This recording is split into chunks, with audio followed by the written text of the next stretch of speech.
estaba comunicando dos posiciones antagónicas, opuestas entre sí.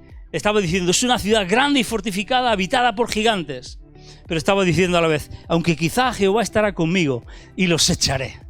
A primera vista podríamos decir que parecía un hombre bipolar, un esquizofrénico espiritual, que tenía dos maneras de pensar encontradas dentro de sí.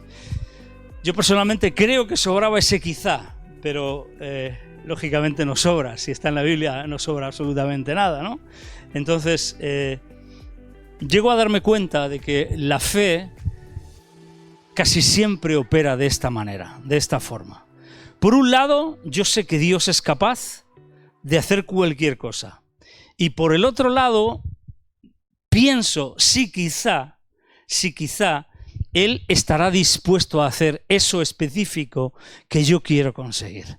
Sé que Dios puede y estoy casi seguro de que lo va a hacer, de que lo hará, pero no puedo estar seguro del todo. Y ahí es donde puede entrar el quizá. Ahí es donde entra en acción la fe audaz y verdadera, la que se esfuerza por superar ese pequeño quizás. Es posible, quizás, si quisiera. La audacia no es la ausencia de incertidumbre y de ambigüedad. De hecho, la audacia es creer que la promesa de Dios es más grande que mi quizá. Y ahí Caleb dice, como Jehová ha dicho. Ahí la audacia, la fe verdadera es creer que la palabra de Dios va a pasar por encima de la duda que yo puedo tener. Él dijo, como Jehová ha dicho. Así que el terreno donde la fe opera demasiadas veces y muchas veces es el lugar en el que las promesas y los quizás están coexistiendo, están ahí en equilibrio. No hay una seguridad 100%. Hay seguridad, pero no hay una seguridad irrefutable 100%. Hay un quizá y a la vez también hay una fortaleza y hay una certidumbre y hay una certeza y están las promesas de Dios para respaldarlo. La fe no elimina la duda y el temor, pero la fe lo que sí que hace es eclipsar o apagar los poderes de la duda y del temor sobre mí. No está mal tener miedo o sentir temor por algo. Demasiadas veces la verdad es que tenemos muchos miedos y no es malo tener... hablamos de esto hace ya mucho tiempo, el tema del temor. El temor es como si fuera una válvula de seguridad. Cuando sentimos miedo, eso despierta en nosotros la alerta. Y si no tuviéramos miedo por muchas cosas, haríamos demasiadas locuras y posiblemente podríamos morir en alguna de ellas, ¿no? Podríamos matarnos, autodestruirnos en alguna de esas. Lo que sí que está mal es cuando nosotros en nuestra vida permitimos que sea el miedo y el temor el que tenga la última palabra, el que nos dirija. La gente que logra las cosas más impresionantes para la gloria de Dios no son las que sienten menos temor. De hecho, son aquellos que trabajan con sus temores, que lidian con sus temores, con los temores más intensos dentro de ellos, pero en lugar de dejar que esos temores los desarmen, desactiven sus vidas, desarmen sus sueños, comienzan a hacer crecer su capacidad de fe, actúan en base a las instrucciones de Dios, en base a lo que sí que saben que tienen que hacer, y le dejan el resto a Él.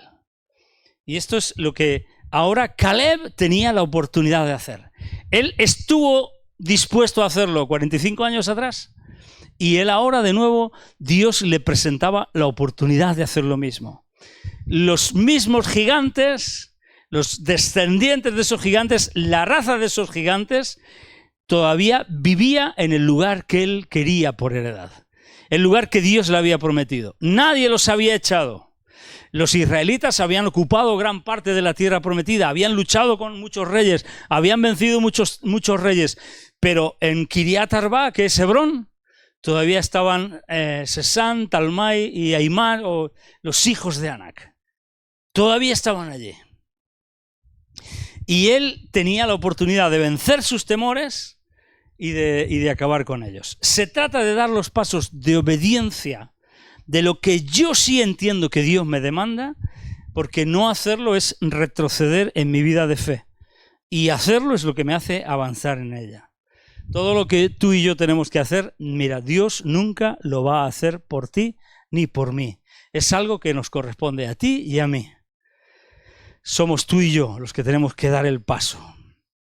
Así que no esperemos a estar, este es un consejo para ti y para mí, no esperemos a estar seguros 100%, porque seguros 100% va a ser muy difícil, muy improbable que estemos seguros 100% de lo que tenemos que hacer, del paso que tenemos que dar. Pero obedezcamos a Dios con valentía.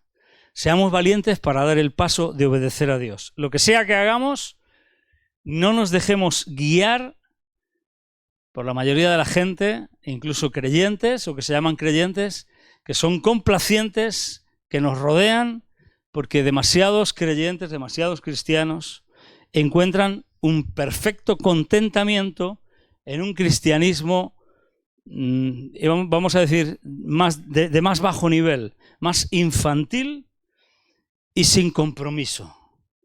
Así que no seamos como uno de ellos. De hecho, Caleb no era uno de ellos. Y la historia sigue en el capítulo 15, en el capítulo siguiente del libro de Josué, capítulo 15.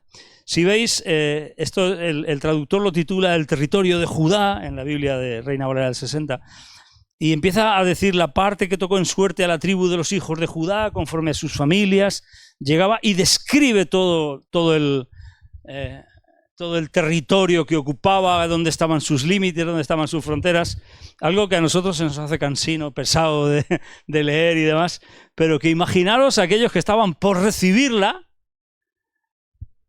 cómo les agradaría saber hasta dónde llegaba, ¿no? Y bueno, tenemos que empezar a leerlos eso como entendiendo que era el cumplimiento de la promesa de Dios para aquellos que habían sido rescatados del desierto, primeramente de Egipto y luego del desierto, ¿de acuerdo? Bueno, les describe los límites, etcétera, etcétera, le dice hasta dónde llega, desde dónde sale. Vamos a pasar por alto los versículos del 1 al 12 y vamos al versículo 13 de ese capítulo 15, donde nos encontramos de nuevo al héroe de nuestra historia, al hombre que va a obtener el premio a su lealtad. Por eso lo he titulado el premio de la lealtad. Versículo 13 dice, mas a Caleb, hijo de Jefone, que era parte de la tribu de Judá, por eso está incluido dentro del territorio, del reparto del territorio de Judá. Mas a Caleb, hijo de Jefone, dio su parte entre los hijos de Judá, conforme al mandamiento de Jehová a Josué, la ciudad de Kiriat Arba, padre de Anac, que es Hebrón. Y Caleb echó de allí a los 3 hijos de Anac, a Sesai, a Imán y Talmai, hijos de Anac. Estos 3 eran 3 gigantes. En Números, capítulo 13, que creo que sí que debemos de leerlos, estos versículos. Números 13, versículo 22. Números, capítulo 13, versículo 22, versículo 28 y versículo 33. Fijaros, versículo 22 de Números 13 dice, esto es cuando Moisés envió a los 12 espías a reconocer la tierra prometida, y cuando fueron desobedientes a Dios, entonces a consecuencia de esto fue cuando Dios los mandó a dar vueltas por el desierto durante 40 años, ¿no? Pues en el versículo 22, cuando recorrieron la tierra, dice, subieron al Negev y vinieron hasta Hebrón. Y allí estaban, ¿quiénes estaban allí? Aimán, Sesán y Talmai, hijos de Anac. Ese es el versículo 22. Fijaros que también está en el versículo 28. Mas el pueblo que habita aquella tierra es fuerte y las ciudades muy grandes y fortificadas.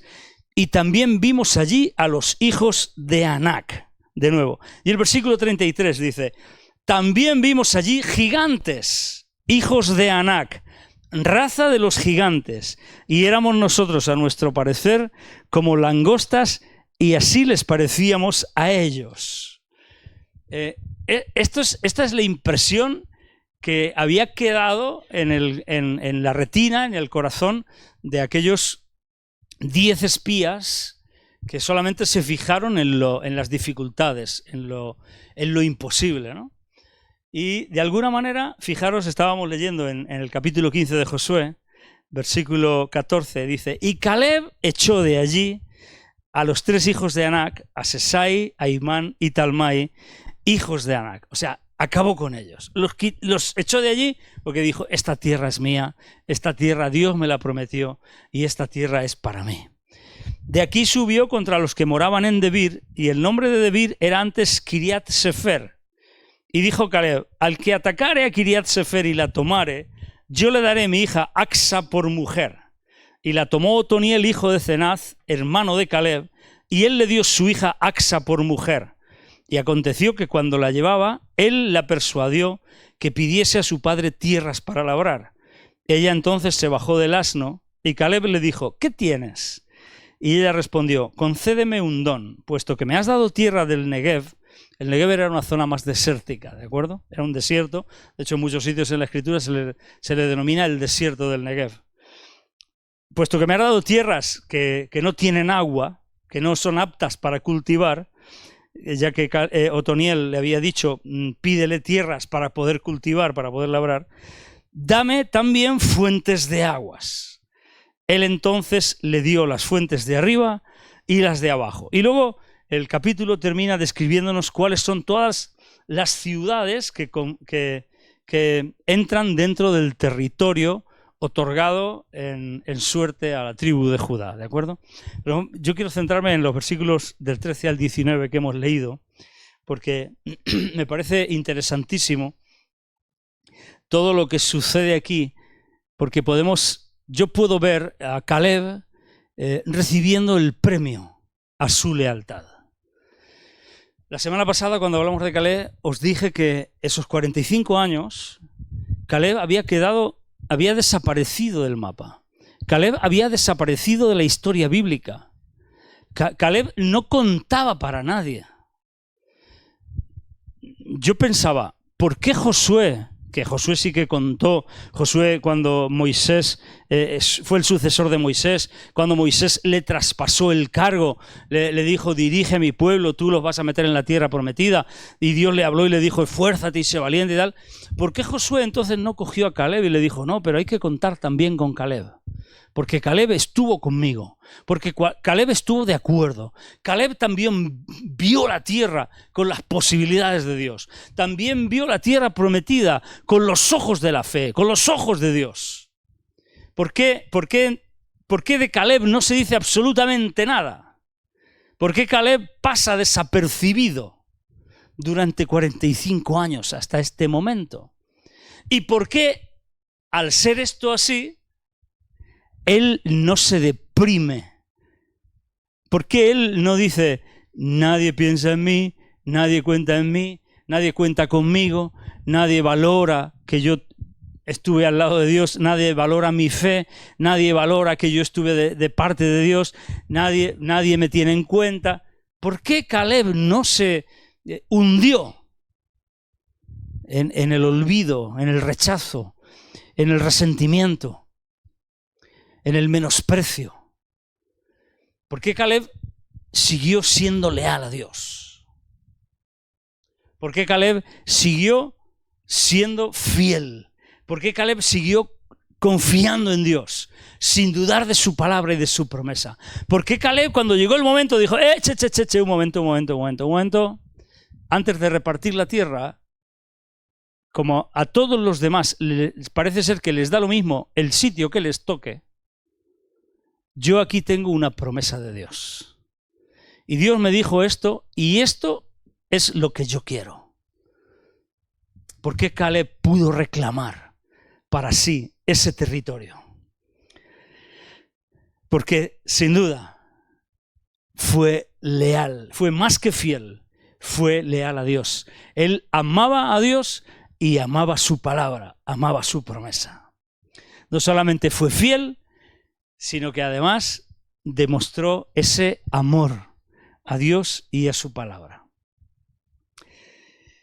Tal y como él había dicho cuando pidió ese territorio, cuando pidió la ciudad de Hebrón, tal y como él había dicho, dice, quizá Jehová estará conmigo y los echaré, como Jehová ha dicho. Pues tal y como él había dicho, que Dios le había dicho, Jehová estuvo con él y los echó de allí, ¿de acuerdo? Entonces, los echó según la palabra de Dios. Primera enseñanza importantísima. Caleb podía morir en esa batalla. No pidió que fuera gente con él. No le dijo a Josué, bueno, ¿cuánta gente me va a ayudar? ¿Cuántos van a venir conmigo? Yo entiendo que no fue solo, ¿no? Pero él no se aseguró la victoria. Él entendía que la victoria estaba en lo que Dios le había dicho. Entonces, primera enseñanza importante de todo esto, que yo me la he subrayado aquí en mis apuntes. Estar dispuesto a dar la vida por el cumplimiento de la palabra de Dios es verdadera fidelidad. Pero estar dispuesto a dar la vida por el cumplimiento de la palabra de Dios es mucho más que eso. Es verdadera lealtad. Porque eso es amar a quien dio la palabra. Y agarrarse de tal manera, como ese perro de presa, ayer lo hablábamos, la otra noche en la vigilia lo hablábamos Rubén y yo, un perro de presa que muerde y no suelta. Él agarró la palabra de Dios porque él sabía que realmente era fiel quien lo había prometido. Así que echó de allí a los hijos de Anac. Yo creo, fíjate, no sé si será verdad o no, o será mentira. Estas son todas esas locuras que yo a veces pienso cuando preparo los temas y cuando empiezo a estudiar la palabra y le digo al Señor, ¿por qué esto? Yo le hago preguntas al texto bíblico, le hago preguntas y le hago preguntas a Dios y le digo, ¿por qué esto? ¿No? Entonces, personalmente pienso que él eligió precisamente Hebrón. ¿Por qué eligió Hebrón si estaban allí la raza de los gigantes que tanto miedo les habían dado? Yo creo que él quiso sacarse la espinita de hacía 45 años. Yo creo que él dijo, espérate que entonces no me dejaron, pero ahora os vais a enterar. Ahora voy a ir a por vosotros. Ahora sí que voy a acabar con vosotros. Ahora sí que Dios está conmigo. Ahora sí que se ha terminado de dar vuelta en el desierto. Ahora os voy a comer como a pan, como yo dije. Yo creo que Caleb todavía, por eso se sentía tan fuerte como hacía 45 años. Yo creo que él se sacó esa espinita que tenía clavada con respecto a ellos desde hacía 45 años.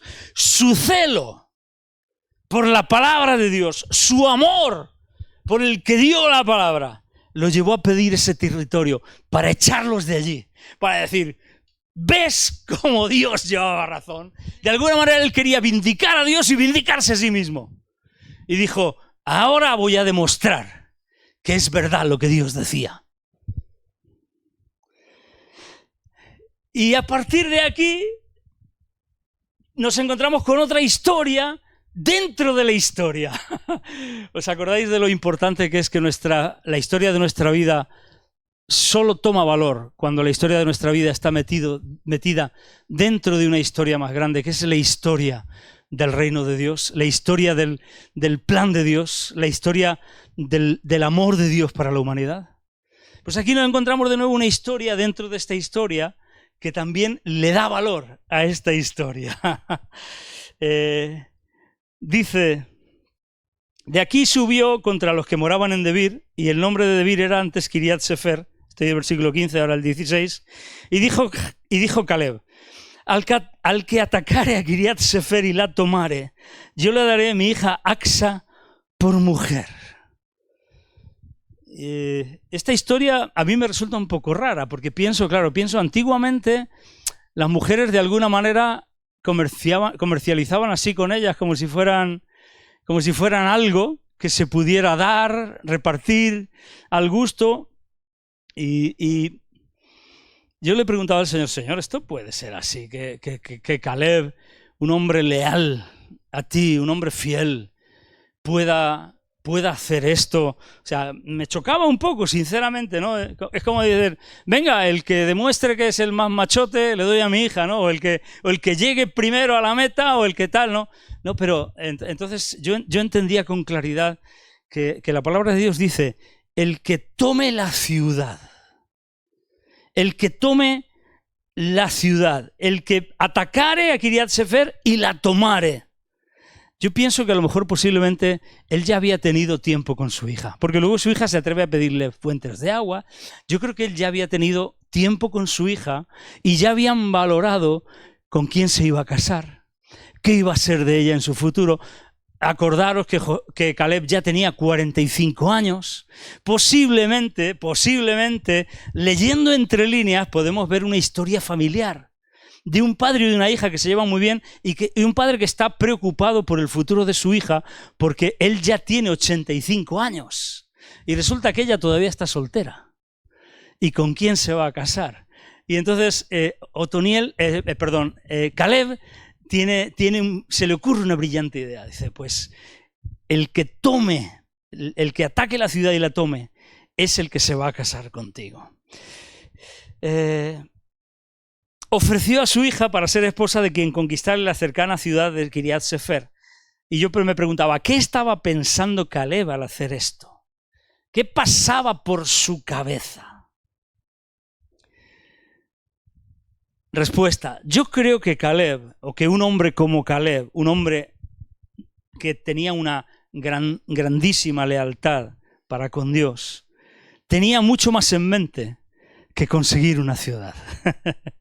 Yo creo que Caleb quería conseguir un buen yerno. Pienso que Caleb no trató a su hija como mercancía. De hecho, estoy convencido de que Caleb tenía mucho más en mente el querer garantizarle a su hija el mejor esposo posible para ella. Él le dijo a su hija, tú no te puedes casar con cualquiera. Tú no puedes unir tu vida a cualquiera. Aprovechó una situación de dificultad para seleccionar al hombre adecuado para su hija. Así que ella no se iba a casar con el primer artista, musculitos, guapete, que pasara por allí y que la conquistara y le dijera, nena, ¿cómo te llamas? Él no iba a consentir que su hija se casara con cualquier artista. Él quería el mejor marido, el mejor futuro posible para ella. Yo estoy convencidísimo de esto. Quiso asegurarle un futuro, el mejor futuro posible. Por eso había permanecido leal a la palabra de Dios. ¿Por qué? Porque tenía en mente el proyecto de Dios, el proyecto divino y sus propósitos, no solamente para su vida a corto plazo, sino también a largo plazo, y ese largo plazo incluía a su descendencia. Yo en este punto he llegado a comparar incluso la vida de Josué y la vida de Caleb. En todo el libro de Josué se habla mucho de Josué, pero ¿se habla de sus hijos? De hecho, se habla de la hija de Caleb y de las hijas de Zelofejad, un poquito más adelante, que ya lo trataremos en otra ocasión, pero de la que sí que se habla es de la hija de Caleb. De los hijos de Josué no se habla para nada. No quiero decir que Josué no fuera leal. Josué demuestra una fidelidad plausible, que podemos aplaudir y que es ejemplo para nosotros. Y en Josué también vemos lealtad hacia Moisés y hacia Dios mismo. Pero es de la hija de Caleb de la que se habla de su futuro. De hecho, si quisiéramos ver como una línea genealógica de gobierno de la nación de Israel, entonces podemos darnos cuenta de que de Moisés el liderazgo pasa a Josué, pero de Josué el liderazgo pasa a Otoniel y a Axa, Porque ¿quién mandaba más, Axa o Otoniel? ¿Quién manda más en tu casa? ¿Quién manda más en mi casa? Bueno, vamos a dejarlo ahí. ¿Estaba Caleb buscando un guerrero conquistador de ciudades o un buen esposo para su hija? ¿Qué estaba buscando Caleb? Yo creo que Caleb estaba dispuesto a matar 2 pájaros de un tiro. Caleb dijo, 2 por el mismo precio. O sea, por el mismo precio me llevo lo mejor. El premio gordo para mi hija, ¿de acuerdo? Yo creo que él quería matar 2 pájaros de un tiro y de hecho lo hizo, lo consiguió. No te conformes con cualquiera para compartir tu vida con él o con ella. Prueba su valentía. Estos son consejos para los novios. Consejos para el noviazgo.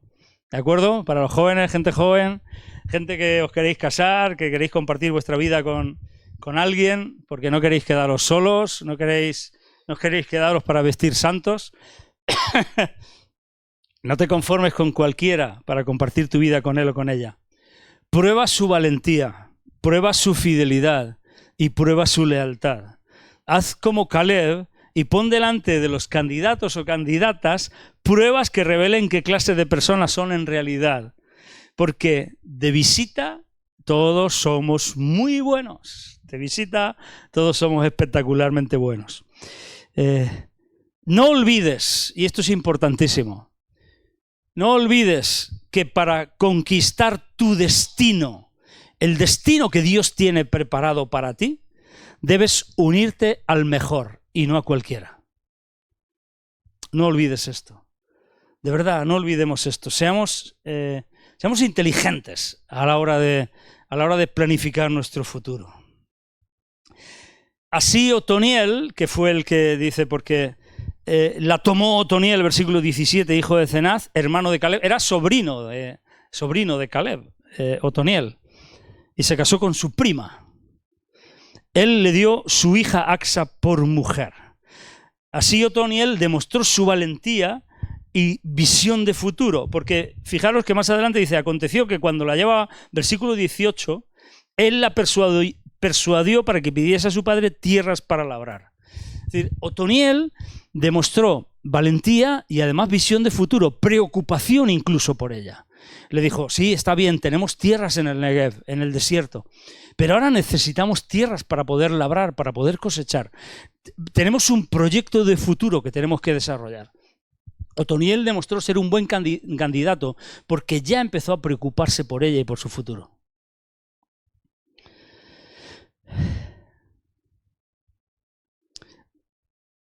Otoniel demostró valentía, visión de futuro, y más adelante, ya me he adelantado antes, lo he dicho, pero después de la muerte de Josué, en Jueces capítulo 3, en el libro siguiente, en Jueces capítulo 3, versículos del 9 al 11, vemos que Otoniel fue levantado por Dios como el primer juez de la nación de Israel que los defendió del imperio sirio, que quiso conquistarlos y subyugó y venció a los sirios, ¿de acuerdo? También vemos en Axa que pidió a su padre tierras para poder cultivar, porque entonces aconteció cuando lo llevaba, él la persuadió y tal, y entonces ella se bajó del asno y Caleb le dijo, ¿qué tienes? Y ella respondió, concédeme un don, puesto que me has dado tierra del Negev, dame también fuentes de aguas. Él entonces le dio las fuentes de arriba y las de abajo. Vemos en Axa que pidió a su padre tierras para poder cultivar y vemos en ella una mujer que, al igual que su padre, escoge su heredad y selecciona su futuro. O sea, no le valía cualquier cosa tampoco. No, al final ella entendió que podía ser igual que su padre. Y de hecho yo creo que esa genética se metió dentro de ella también. Así que, ¿cuál es el premio de la lealtad? El premio de la lealtad en ti y en mí es plantar un legado de lealtad en los que vienen detrás de nosotros, en los que nos suceden. Y es tener la seguridad del crecimiento de la lealtad dentro de ellos, convirtiéndose así la lealtad en una semilla plantada en los corazones de nuestra descendencia que va a dar fruto en sus vidas y va a reproducir vidas llenas de lealtad. Acsa reprodujo la misma valentía y lealtad que su padre, consiguiendo que en la historia de la conquista de la tierra prometida se hable de ella. Y además siendo mujer que en teoría en aquella época, en aquellas condiciones, en las características de aquella forma de vivir, era mucho más difícil que una mujer pudiera ser protagonista de cualquier historia. Y ella se convirtió protagonista de la historia bíblica, protagonista de esta historia, dentro de la historia de la conquista de la tierra prometida. Realmente impresionante que esa mujer tan valiente, tan llena de lealtad, tan llena de valentía, pudiera ser nombrada, siquiera nombrada. Porque ella reprodujo la misma valentía y lealtad que su padre. De una mujer que en teoría no tenía derechos entonces, se nos enseña también que eligió su herencia. Ella entendió que lo que le dio su padre, y ahora sí que vamos ya al punto final, ella entendió que lo que le dio su padre, le dio tierras del Negev, le dijo, ya que me has dado, puesto que me has dado tierra del Negev, concédeme un don, dame un regalo más, dame también fuentes de aguas. Él entonces le dio las fuentes de arriba y las de abajo. Me estoy acordando ahora de un versículo que viene a confirmar lo que yo quería compartir con vosotros ahora. Y lo voy a buscar porque está en Romanos 8:32.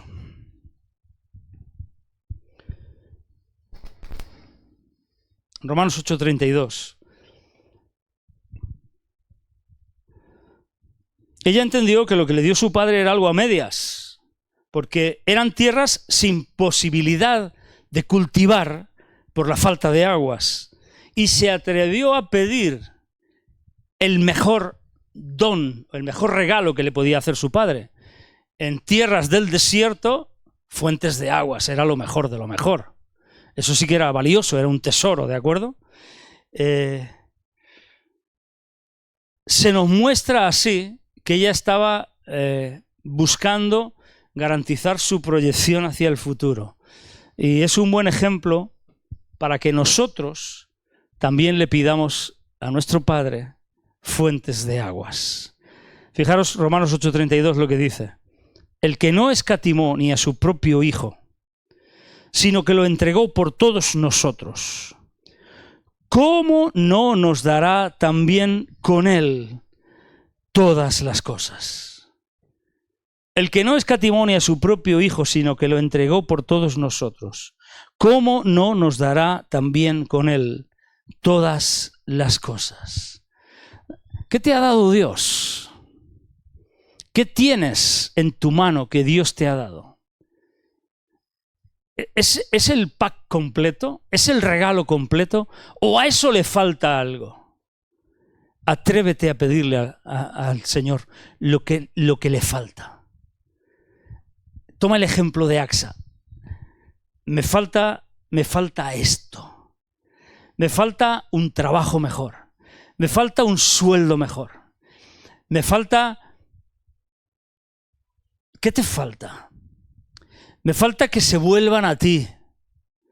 Me falta ser lleno de ti. ¿Qué me falta? Me falta la fuente de arriba. Me falta la fuente de abajo. Dame fuentes de aguas. Me falta que todo esto que tú me has dado pueda ser regado con tu espíritu, con tus fuentes de aguas. Atrevámonos a pedírselo a nuestro buen Dios. Hagamos como Acsa. El premio de la lealtad es la seguridad de futuro para nosotros y para los nuestros, de la mano de Dios. Y por último, y con esto sí que termino, el premio de la lealtad a Dios es la lealtad de Dios en tu vida y en mi vida. El premio de ser leales a Dios es que Dios va a ser completamente leal contigo y conmigo. Igual que lo fue con Caleb, igual que lo fue con Axa, con su hija. Amén. ¿Lo creemos? ¿Lo creemos? Padre, te damos gracias por tu palabra, Señor. Bendito Dios. Que esta palabra, Señor, dé fruto en nuestras vidas, en nuestros corazones. Señor, no nos cansamos de contemplar, de observar el ejemplo de Caleb, este hombre tan leal, tan fiel. No nos cansamos de mirar esos detalles que nos muestran su entrega, su pasión por ti, su amor por ti. Pero es que nos admiramos de ver cómo su hija es igual que él y cómo ella consigue esa garantía de futuro. Cómo ella también va a contar con tu lealtad. Desde su matrimonio con Otoniel hasta su futuro con tierras y fuentes de aguas. Te damos muchas gracias por estos ejemplos. Te pedimos que nos ayudes a ser como ellos. Que nos des fortaleza para ser leales, para ser fieles a ti, Señor. Que pongas en nuestro corazón esta lealtad hacia ti, hacia tu palabra. Gracias, Señor, porque sabemos que tú lo quieres hacer en nuestras vidas. Bendito Dios, bendito Señor. Bendice esta palabra, Señor, hazla fructificar en cada uno de nosotros, en cada uno de los que nos están escuchando. Haz fructificar esta palabra, que dé fruto de lealtad. Gracias, porque aunque nosotros fuéramos infieles, tú permaneces fiel. ¿Cuánto más si nosotros fuéramos fieles y leales contigo? Gracias, Padre. Gracias, bendito Dios. En el nombre de Jesús. Amén. Amén. Amén. Muy bien, pues que Dios os bendiga. Que tengáis una muy buena semana. Prepararos para el calor porque esta semana también va a apretar. Esta semana ya para martes y miércoles creo que dan 40 grados por aquí. Así que no hace falta que busquemos los abrigos. No nos va a hacer ninguna falta. Buscaros una buena sombra, una piscinita y el que tenga vacaciones que las disfrute. Que Dios os bendiga muchísimo. Un fuerte abrazo.